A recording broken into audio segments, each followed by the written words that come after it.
The local officers had been called here the day before on the 26th of April 2019 by a lady, somebody who was an associate of Zahid Younis, who lived inside the flat. And she was concerned for his safety. And officers went there on the 26th. They couldn't see anything visibly from outside. They knocked on a few doors. And in policing, really, he wasn't at the highest end of a concern. He wasn't a high risk at that point. But it goes on then into the next day, the 27th of April.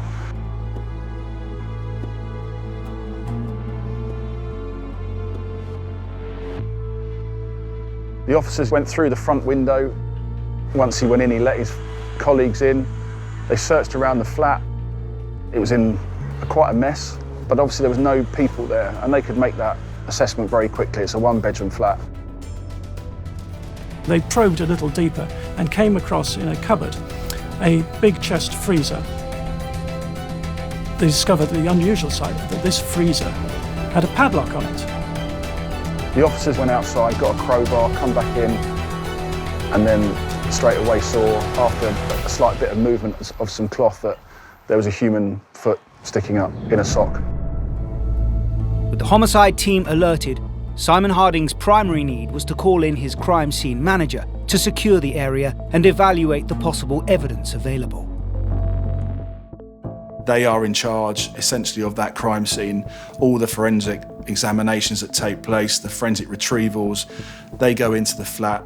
I won't go in at that stage at all. There's no need for me to go into that crime scene to start, again, contaminating potentially or anything like that. So I stay outside, and they are my eyes and ears inside that venue, that they can then tell me what they've seen and really what I'm looking at.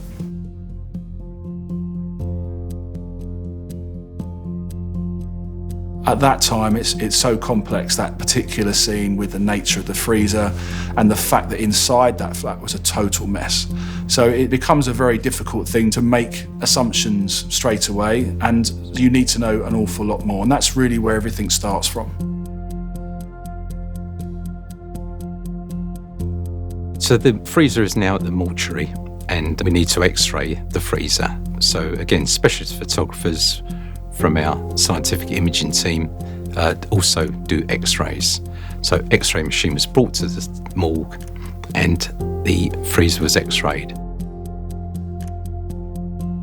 That was when police realised there was not one, but two bodies, a second one underneath, both frozen solid, clearly been there for months if not years, and fused together. That really is when you think, what are we dealing with here? It's obviously something which is incredibly unusual, but now you're dealing with something which is incredibly sinister. To naked eye, there might be something blood cleaned up, and you start to use processes like luminol testing, which can show up blood which has been potentially cleaned or washed away. And when I went into the flat after the freezer had been removed, you could see straight away this is going to be complicated. There's so many items, lots of things that look like rubbish. It was going to be difficult. One of the key priorities for SIO Simon Harding at this stage in the case was to begin the victim identification process.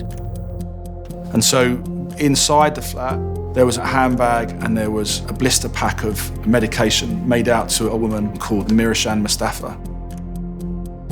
It was quickly established that Mihrican Mustafa is also a missing person and also fitted the description as best as we could see at that stage. And it's a fair assumption then that you think, well, this is more than likely going to be Mihrican.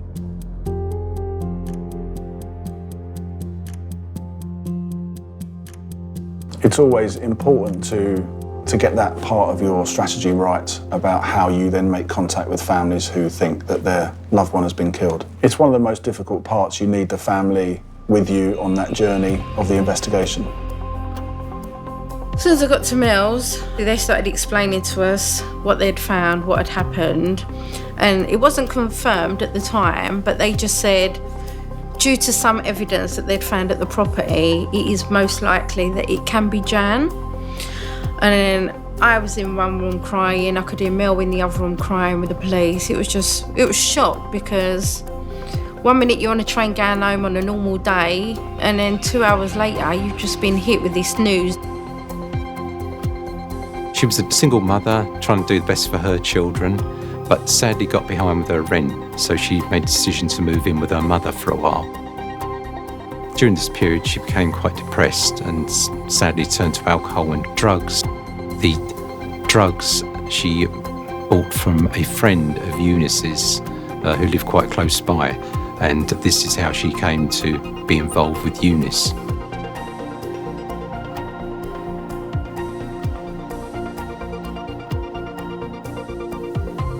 It's important to link your suspect to your victims. You look at what is in the intelligence that the police have about him, but then you start looking at other things such as telephones. And what we could see with Mihrican to start with, that there is contact between Mihrican and Zahid Younis in terms of phone calls.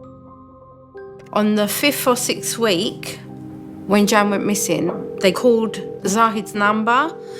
Hi, how can I help you? Oh, nice. Anything I can do for you? Oh, yeah, we're looking. There's a girl missing called Jan. Oh, yeah, I've seen the posters about her. Oh, do you know her? No, not really. I know her. I've seen her once or twice with another friend that Jan hanged about with at the time. And he goes, oh, the number's on your phone. He's like, oh, yeah, sometimes when her friend would come round, if she was looking for Jan, she'd ring her from my phone because she ain't got credit. Literally, that was it. They even said, well, if you ever see her again, please remember to let us know. While all the time, Jan was already in the freezer. Zahid Younis was in his early 30s. He used to go by Boxer because he loved boxing and he had a tattoo with Boxer on his neck. He also used to go by the name Ali, some known him as Ali. I take it from Muhammad Ali from boxing. Younis had been offending as far back as 2001. He'd been in prison for a 3-month period. Any previous partner he's spoken to, there seemed to be violence against all of these women. He'd actually married a child bride at 14. He was having a relationship with her when she was a sexual relationship with her when she was 13 years old. He was soon after that targeting other teenage girls and subjected another one to the most horrendous nightmare existence, so much that she jumped from a window to try and escape. He dragged her back inside and forced her to eat off the floor like a dog.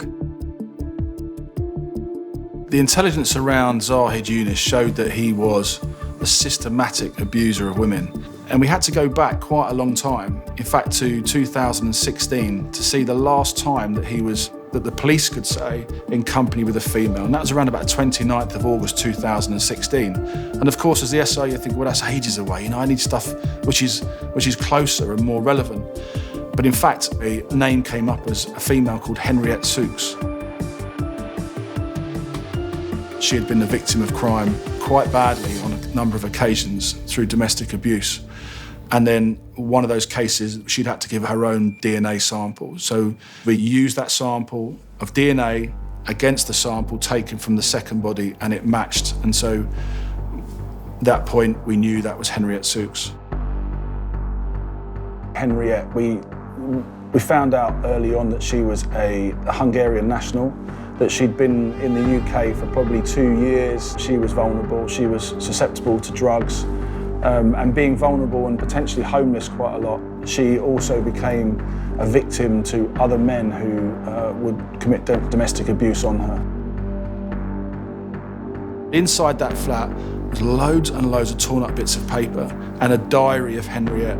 And you could see within the diary of the bits that weren't torn out that she liked poetry, but the poetry got darker and darker as it went on. As the weeks of the poems and the letters and diaries went on, had to sit in a corner today. He got upset. Don't want to upset Boxer. I'm really hungry, but if I eat, I'll be told off. When you put the carpets down in the rooms where they came from, and then they underwent luminol testing and other forensic testing to look at the blood and patterns that there might be, you could see there were several spots in each carpet of the blood belonging to Henriett Szucs. Henriett Szucs had over 50 external injuries where she would have been in extreme pain and she would have bled a lot. When Zahid Younis appears as the person in the newspaper who's been charged with preventing a lawful burial, people do come forward and you start to build up a picture, and somebody knows somebody else that's been abused, so you go and visit them. But you are talking about people who are terrified. They are terrified of Zahid Younis.